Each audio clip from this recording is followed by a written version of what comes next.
여러분 안녕하십니까? NBS 뉴스 24입니다. 작황 호조로 인한 생산량 급증으로 마늘 농가의 시름이 깊어지고 있습니다. 생산량이 늘면서 마늘값이 평년보다 크게 하락했기 때문입니다. 네, 특히 산지에서 피마늘 시세가 회복될 기미를 보이지 않으면서 깐마늘까지 값이 지속 하락하는 양상입니다. 윤슬기 기자가 보도합니다.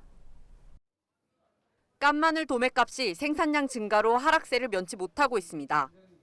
한국농수산식품유통공사에 따르면 지난 1일 대서종 깐마늘 상품 1kg의 평균 도매값은 평년 대비 29.1% 하락한 4,500원을 기록했습니다. 도매값은 5일 4,450원으로 50원 더 하락하더니 하루가 다르게 떨어져 급기야 26일엔 4,070원으로 평년보다 29.2%나 낮은 가격대로 주저앉았습니다. 이제 4,000원 선도 안심할 수 없는 상황이 된 겁니다. 더 큰 문제는 깐마늘 값이 피마늘 값에 영향을 끼친다는 데 있습니다.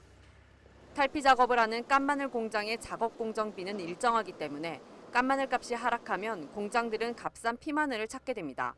이 탓에 산지 시세가 더 떨어지는 악순환이 생기는 겁니다. 실제로 경남 창녕농협 공판장의 대서종 피마늘 경락값은 7월 중순 이후 오히려 떨어지고 있는 상황입니다. 지난 26일 피마늘 상품 1kg당 평균 경락값은 1,458원으로 경매 개시 초반 시세보다 100원에서 150원가량 떨어졌습니다. 정부가 수급 안정 대책으로 내놓은 마늘 2만 3천 톤 수매 비축 발표가 무색해지는 상황이 된 겁니다. 더욱이 통계청이 최근 발표한 마늘 생산량 조사 결과에 따르면 올해 마늘 생산량은 38만 8천 톤으로 정부 추정치인 36만 9천 톤보다 1만 9천 톤가량 많은 것으로 확인됐습니다. 당초 예상보다 더 오히려 늘어났는데 거기에 대한 정부의 지금 뚜렷한 대책이 없는 상황입니다. 중도매인들은 양이 늘어나는 것에 따른 소비 부진이라든지 이런 문제 때문에 불안해서 가격을 더 많이 줄 수가 없는 그런 입장입니다. 그게 지금 현재 이 공판 가격에도 영향을 주고 있습니다. 마늘 농가들은 분노를 넘어 자포자기 상태입니다. 그간 정부 수매에 대해 단가 인상과 물량 확대, 규격 완화, 품종 지역별 차등화 등 다양한 요구를 해왔지만 대부분 묵살됐기 때문입니다. 현장에선 해마다 되풀이되는 농산물의 수급 조절 실패에 대해 근본적인 대책을 요구하는 목소리가 커지고 있습니다. 이에 정부는 관측 정보의 정확도를 개선하고 생산자와 지자체의 수급 관리 책임과 역할 강화 방안 등을 검토해 수급 정책을 개편하겠다는 방침입니다. MBS 뉴스 윤슬기입니다. 과잉 생산으로 인한 가격 폭락은 마늘만의 일이 아닙니다. 양파, 보리 등도 과잉 생산에 소비 부진이 겹치면서 농가들의 한숨이 깊어지고 있는데요. 이에 지방자치단체와 농협이 소비 확대를 위해 팔을 걷어붙였습니다. 최근 열린 마늘, 양파 소비 촉진 행사에 김인경 기자가 다녀왔습니다. 과잉 생산된 농산물의 소비 확대를 위해 지방자치단체와 농협이 나섰습니다. 앞치마에 새겨진 매일 먹는 마늘은 약이다. 제철 양파는 과일보다 맛있다는 문구가 눈길을 사로잡고 마늘 양파를 집어드는 모습에선 농가들을 돕겠다는 비장함까지 엿보입니다. 경상남도와 서울시, 농협은 최근 서울 서초구 농협 하나로 클럽 양재점에서 농업인 기살리기, 우리 이웃 기살리기란 이름의 마늘 양파 장아찌 담금 나눔 행사를 열었습니다. 양파는 평년보다 18만 톤, 마늘은 6만 톤 정도가 더 많이 생산돼 가격이 폭락하자 마늘 양파 주산지인 경남 지역 지자체와 농협, 그리고 이를 팔아주기로 한 서울시 관계자들이 모여 마늘 양파 장아찌를 직접 담근 겁니다. 서울시민들이 우리 농산물을 특히 마늘과 양파 많이 사서 먹고 원료를 건강해 보이시면 좋겠다는 말씀입니다. 참석자들은 양파와 마늘, 고추를 밀폐 용기에 담고 간장 달인물을 부어 장아찌를 완성하고 이를 경남도와 서울시의 소외계층에 전달했습니다. 서울시는 경남에서 생산한 마늘과 양파 14톤을 구입해 눈길을 끌었습니다. 이날 행사에는 김경수 경남도지사, 박원순 서울시장, 김병원 농협중앙회장, 김성찬 강석진, 엄용수 자유한국당 의원과 경남 의령 창녕, 남해 합천 군수 등이 참석해 소비자들에게 마늘 양파 소비 확대를 당부했습니다. 농협하고도 협의하고 정부와 지방정부가 함께 힘을 모아서 농산물 수급이 안정적으로 이루어질 수 있는, 그래서 가격이 제값받고 농사 지을 수 있는 그런 농촌을 꼭 함께 만들도록 하겠습니다. 우리가 평소보다 약간 더 소비해드리면 정말 농민들에게 큰 도움이 되니까 우리가 좀 더 많이 소비하도록 최선을 다하겠습니다. 지자체와 농협의 이 같은 노력에 소비자들의 호응도 뜨겁습니다. 가격 폭락에 신음하는 마늘 양파 농가를 위해 대량으로 구입해 주변에 선물하겠다는 소비자들도 있습니다. 주변에 있는 고향 지인들한테 몇 개씩 나눠주려고 지금 계획을 잡고 있습니다. 전국에 있는 우리 양파 농가분들 판매가 안 돼서 힘드신다면 힘내십시오. 우리 국민 하나하나가 한 망씩 사면 아마 해결될 것 같습니다. 한편 최근 서울 중구 농협중앙회에서는 보리 소비 촉진을 독려하는 우리 보리쌀 소비 촉진 나눔 행사가 열렸습니다. 김원석 농협경제지주 농업경제대표와 보리 전국협의회 소속 농협조합장 18명이 과잉 생산으로 어려움을 겪고 있는 보리 농가를 위해 소비 촉진에 발벗고 나선 겁니다. 참석자들은 보리 샐러드를 만들어 직원들에게 나눠주고 보리 비빔밥을 먹으며 보리의 영양학적 우수성을 홍보했습니다. 지자체와 농협의 소비 촉진 노력이 과잉 농산물의 소비 확대로 이어지면 농민들에게 큰 힘이 될 것으로 기대됩니다. NBS 뉴스 김인경입니다. 중부지방을 덮친 집중호우로 농가들의 피해가 컸습니다. 집중호우와 같은 자연재해가 발생했을 경우 사전 대비만큼이나 올바른 사후관리 시행이 중요한데요. 호우 피해 이후 각 농가들이 어떻게 사후관리를 실시해야 하는지 강창호 기자가 정리했습니다. 중부지방에 시간당 최대 30mm가 넘는 집중호우가 쏟아져 많은 농가들이 크고 작은 피해를 입었습니다. 집중호우 등 자연재해가 발생하기 전 사전 대책을 마련하는 것만큼 피해가 발생한 이후 사후 관리하는 것도 피해를 최소화하는 데 중요합니다. 실제로 농촌진흥청은 태풍과 집중호우 등 자연재해가 대부분 기습적으로 발생하지만 사후 관리를 올바르게 한다면 피해를 최소화할 수 있다고 당부했습니다. 집중호우 이후에는 이제 잎이라든지 가지 상처 부위로 병의 감염 우려가 높고 또한 토양이 가습해져서 피해 우려가 높습니다. 그래서 비가 멈춘 후에 물을 곧바로 빼주시고 병해충 방제를 실시하고 조개 생육을 회복시키는 관리가 필요합니다. 먼저 벼 재배 농가의 경우 비가 그친 후 침수나 관수된 노는 서둘러 벼잎 끝만이라도 물 위로 나올 수 있도록 물 빼기 작업을 해야 합니다. 또 줄기나 잎에 묻은 흙, 앙금과 오물을 제거한 후 새물로 걸러대기 하고 도열병, 흰잎 마른병 등 병해충 방제를 철저히 하는 것이 좋습니다. 밭작물을 재배하는 농가는 비가 그친 후 겉흙이 씻겨 내려간 포기는 흙을 보충해 덮어줘야 합니다. 작물이 잘 자라지 않는 밭에서는 요소 40g을 물 20리터에 녹여 농도 0.2% 액을 만든 후 잎에 뿌려줍니다. 또 병에 걸렸거나 상처를 입은 열매는 빨리 없애는 게 무름병, 돌림병, 탄저병 등 병해충 예방에 도움이 됩니다. 과수 농가는 호우가 그친 뒤 침수된 과원의 잎, 줄기 등에 묻은 오물을 씻어주고 떨어진 과실과 유입된 흙을 제거해 깨끗이 관리해야 겹무늬 썩은 병, 전무늬 낙엽병 등 병해충을 막을 수 있습니다. 축산 농가는 축산의 정기시설을 살펴 감전 사고가 발생하지 않도록 주의를 기울이는 게 중요합니다. 축사가 침수됐을 때에는 가축을 안전한 장소로 신속히 이동시키고 먹이가 비에 젖어 상하지 않았는지 꼼꼼히 살펴야 합니다. 물에 잠긴 농기계는 시동을 먼저 거는 것을 반드시 삼가야 합니다. 시동을 걸기 전 물을 완전히 빼내고 오물을 없앤 후 기름칠을 한 채 완전히 건조시켜야 합니다. 만일 엔진 속에 흙탕물이나 오물이 들어간 경우는 전문 기술자의 도움을 받는 게 좋습니다. 호우가 끝난 뒤 침수된 시설물은 주변 배수로를 신속히 정비해 물을 빼는 게 급선무입니다. 하우스 내 농작물과 기자재는 깨끗한 물로 씻어주고 약재 방제를 철저히 해야 병해충을 예방할 수 있습니다. 농림축산식품부는 피해가 심한 지역에 농진청, 각 시도 농업기술원 등의 전문가로 구성된 현장기술지원팀 30여 개 팀을 긴급 파견하여 농작물 복구 기술을 지원할 예정입니다. MBS 뉴스 강창호입니다. 곤충이 건강식으로 주목받으면서 식용곤충을 기르는 농가들이 늘어나고 있습니다. 정부가 14종의 곤충을 가축으로 인정하기로 했는데 곤충 사육 농가는 축산 농가로, 곤충 사육 시설은 축산 시설로 인정되는 겁니다. 보도에 이현경 기자입니다.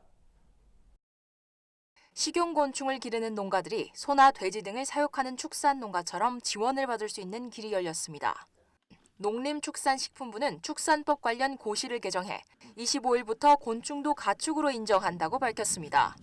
축산법은 소, 말, 면양, 염소, 돼지, 사슴, 닭, 오리, 거위, 칠면조, 메추리, 타조, 꿩을 가축으로 정의하며 그 밖의 가축을 농식품부 장관이 정해 고시할 수 있도록 위임하고 있습니다. 이전의 곤충사육법은 농업농촌 및 식품산업기본법에 따라 농업의 범주로 인정됐으나 축산법에는 포함돼 있지 않아 법률 적용에 한계가 있었습니다. 이번에 가축으로 분류되는 곤충은 유통과 판매가 가능한 곤충 중 14종입니다. 유충을 식용으로 쓸 수 있는 장수풍뎅이, 갈색거저리 등이 있으며 약용 왕지네와 사료용으로 쓰이는 갈색거저리, 건조귀뚜라미가 있습니다. 또 학습, 애완용으로 쓰이는 장수풍뎅이, 예반딧불이 등도 포함됩니다. 현재 생산 유통 중인 토종곤충 가운데 사육법이 개발됐고 생태 환경에 해를 끼칠 우려가 낮은 종을 가축에 포함한 겁니다.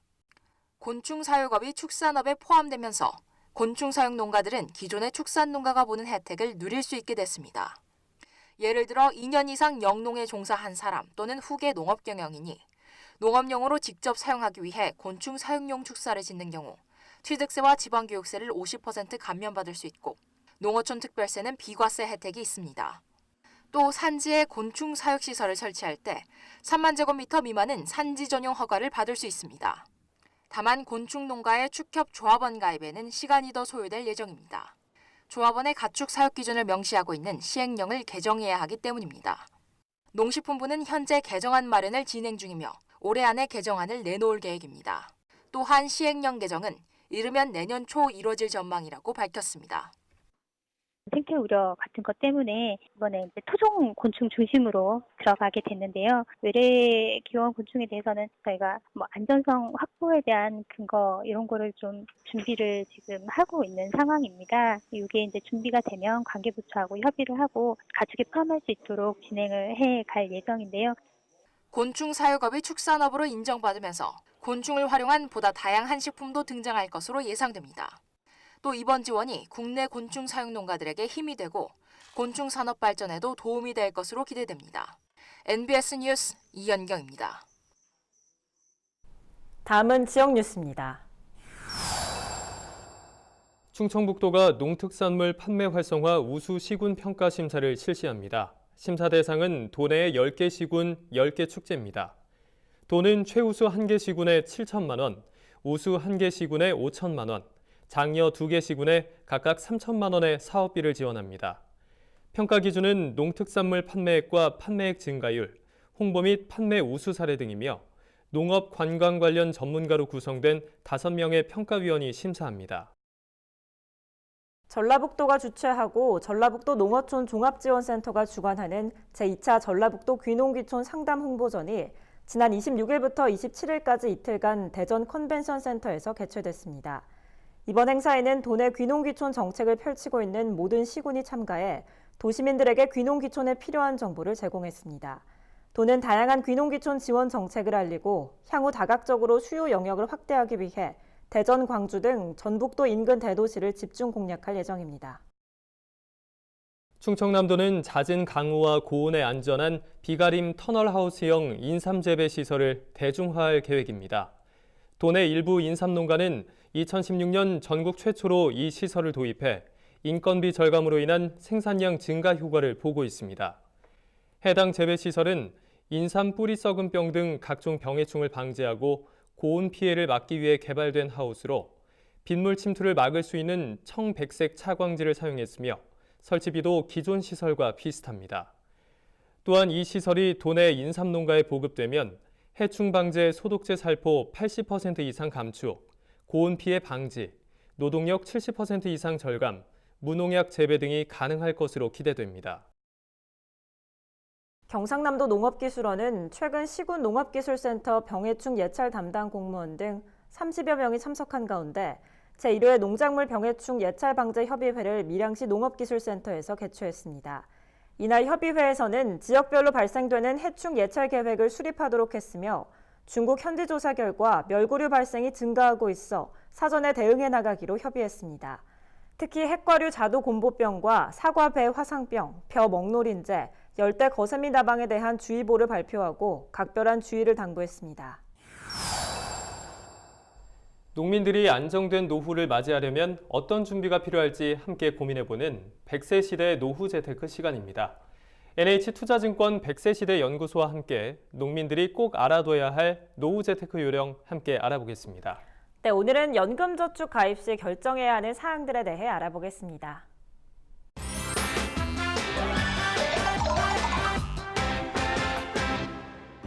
안녕하세요. NH투자증권 100세 시대 연구소의 책임연구원 김은혜입니다.